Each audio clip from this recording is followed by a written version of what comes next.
This is the headstand progression. So I want to make sure clear first and foremost before you attempt this, that understanding that the headstand does not indicate that you're going to be resting your body weight on your head and especially your neck.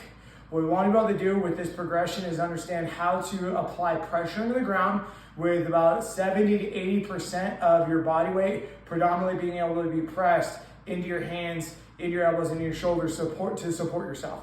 The way I like to visualize a headstand is essentially it's kind of like a bicycle where your head is there as more like a kickstand, not necessarily to support, but just to aid in adding a third leg to the triangle or the tripod to be able to support ourselves.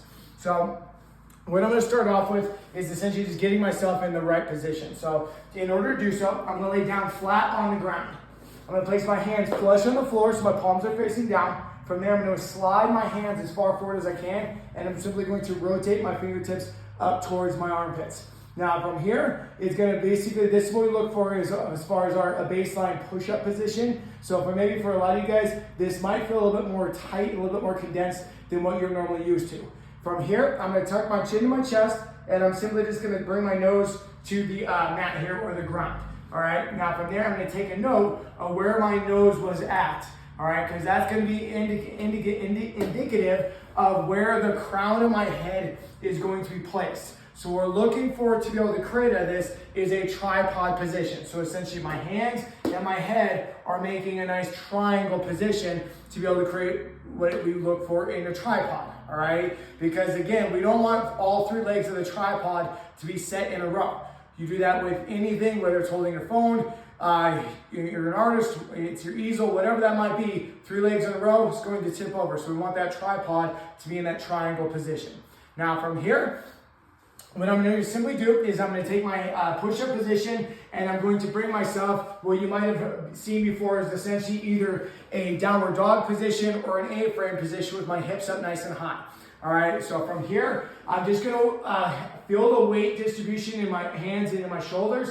From here, I'm going to tuck my chin to my chest. What we don't want is that chin to be extended and for those bones of the vertebrae and everything else to be not necessarily stacked, all right? So from here, I'm going to tuck my chin, and then from here, I'm just going to simply guide myself down to that crown of the head position where my tripod would be, all right? So again, if just to getting yourself comfortable in this position, you might start down a little bit lower in this position, but again, what I always try to tell everyone I work with is I want you to be able to basically do a shoulder press or a handstand press out of this position. You might not own the strength to do that just yet, but we want to be able to have kind of that thought process of that's how much pressure we're putting into the ground with our hands. I'm actively pressing to the ground, not passively just there. And again, where we're putting the weight predominantly on the head and the neck. From here, again, I'm going to see if I can assume my tripod position. All right, upon doing so here, all right, again, I'm just focusing on feeling the pressure in my hands and just trying to ever so slightly get my hips a little bit more so my hands are having to support that. Now, once I feel like I'm in a pretty decent position where I can control the weight distribution on my head and also my hands, I'm going to see if I can start just by simply bringing my knees onto my elbows and just getting a sense of balance and a sense of just equilibrium down in that position.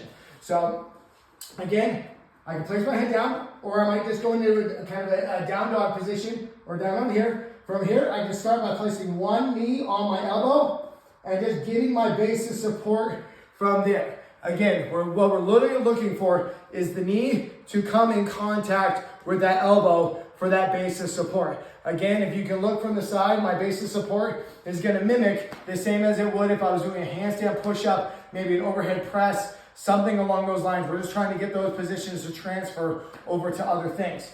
Now, once I've gotten comfortable with one knee on my elbow, I can do the same thing vice versa, or I can progress to both of them on the elbows. So again, find my position, one elbow on, other elbow on, and I'm simply holding and worrying about pressing in my hands. Now, if I can feel that position, I'm simply just feeling myself. My head is there touching the ground, but again, the majority of my weight is actually pressed into my hands and into my shoulders, not into my head. So again, this is going to be our elbow or our knee to elbow iso hold. Again, this is a good place for us just to start of getting comfortable and set. The next thing we're gonna do from there is essentially a crow pose. So from here, again, I can start with that same position. And then from here, I'm just gonna simply get some rocks out of that, just so I can feel what it's like to get a little bit of oscillation and a little bit of rocking. But again, the majority of my weight pressing to my hands. I know for a lot of us, we're not comfortable. It's maybe been a while since we've been upside down. So we're just trying to get out kind of that panic mechanism that's automatically there in our brain, wondering what's going on. So we're just working from knee to elbow, and then working on that crow pose of just getting some oscillation of pressing into the ground. Now the next thing from there is progressing onto a roll where I start to kind of look between my heels and tuck my chin, but that's gonna be the next step of our progression. But the main thing we're looking for right now is just getting comfortable upside down, making sure that we're not placing a massive amount of load on our neck and our head, and then just getting that oscillation of getting some pressure into our hands and our feet, and understanding if we get into trouble, how to get ourselves out of that. So again, this is our knee to elbow iso hold along, or headstand hold, along with our crow pose and our crow pose rocks. So